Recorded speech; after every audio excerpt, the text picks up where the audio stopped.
देश की जो हालत है, क्या उस हालत पर चिंता व्यक्त करके, सरकार की आलोचना करके, हाथ पर हाथ रखकर अब बैठा जा सकता है?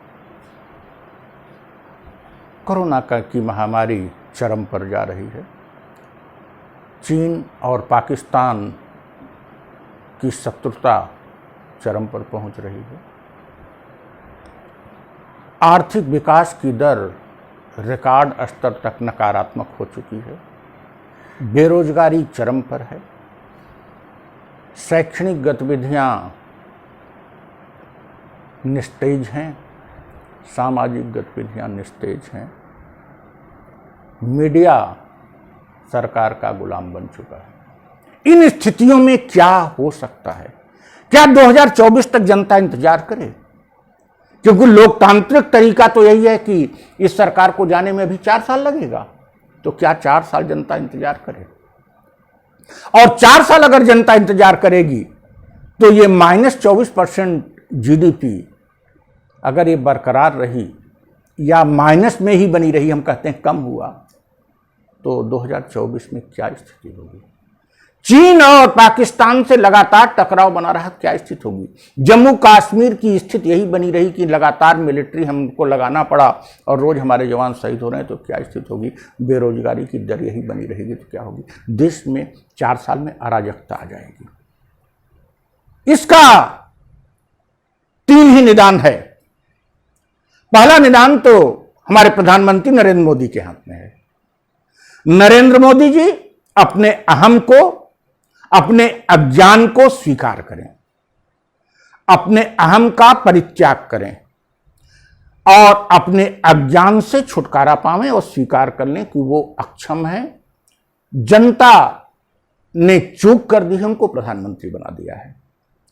या तो त्यागपत्र दे दें, लेकिन नरेंद्र मोदी त्यागपत्र नहीं भी देते हैं तो लोकतंत्र ने उनको चुना है, कोई बात नहीं है। लेकिन वे अहम का परित्याग करके सभी राजनीतिक दलों को, सभी विशेषज्ञों को विश्वास में लें, खास करके विदेश नीति, रक्षा नीति में, अर्थनीति में, और मीडिया को भी सही बात कहने का अवसर दें। अपनी ऑटोक्रेटिक रूल को समाप्त करें, अर्थात प्रधानमंत्री को अविलंब अपने पार्टी के प्रमुख नेताओं, सभी राज्यों के मुख्यमंत्रियों और सभी प्रमुख राजनीतिक दलों के राजनेताओं को विश्वास में लेकर अर्थनीति, विदेश नीति, रक्षा नीति पर विशेष रूप से रणनीति तय करनी चाहिए, विशेषज्ञों की राय लेके, और देश को अगले 4 साल में जो अराजकता में वो पहुंच सकता है उससे बचाना चाहिए। यदि नरेंद्र मोदी ऐसा न करें तो दूसरा रास्ता भी है, वो भारतीय जनता पार्टी के हाथ में है। भारतीय जनता पार्टी के सांसद एक बैठक करके अपने नेता को बदल दें। बहुत स्पष्ट है, बहुत आसानी से हो सकता है। और राष्ट्रीय स्वयंसेवक संघ बैकडोर से जो कहता है, अपने को बहुत राष्ट्रवादी कहता है, क्या देश बर्बाद हो जाएगा? तो तुम्हारी आंख खुली कि तुम ही देश बर्बाद करने में लगे हो नरेंद्र मोदी के माध्यम से। यदि ऐसा नहीं है तो राष्ट्रीय स्वयंसेवक संघ को और भारतीय जनता पार्टी के सांसदों को अविलंब इस प्रधानमंत्री को बदल देना चाहिए। और तीसरा रास्ता है कि यदि ऐसा न हो तो जनता को 4 साल इंतजार नहीं करना है और जनता को सड़क से लेकर संसद तक, टीवी स्टूडियो से लेकर रैलियों तक नरेंद्र मोदी की चापलूस मीडिया का, नरेंद्र मोदी के कार्यक्रमों का बहिष्कार करते हुए उन्हें मजबूर कर देना चाहिए कि वे त्यागपत्र दें, गद्दी छोड़ें, देश को बर्बाद होने से बचाना पड़ेगा।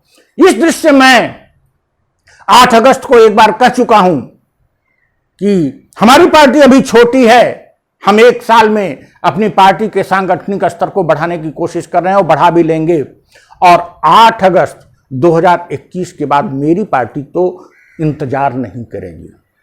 यदि अन्य दल इंतजार कर सकते हैं तो करें, लेकिन हम जनता को साथ लेकर 8 अगस्त 2021 को सड़क पर निकल चलेंगे इस निकम्मी सरकार को हटाने के लिए। इस निकम्मी सरकार का 2024 तक इंतजार नहीं किया जा सकता, वरना यह तभी संभव है जब हमारे प्रधानमंत्री प्रथम 2 विकल्पों में से पहले विकल्प को चुनते हैं या भारतीय जनता पार्टी अपने नेता को बदल देती है। Thank you.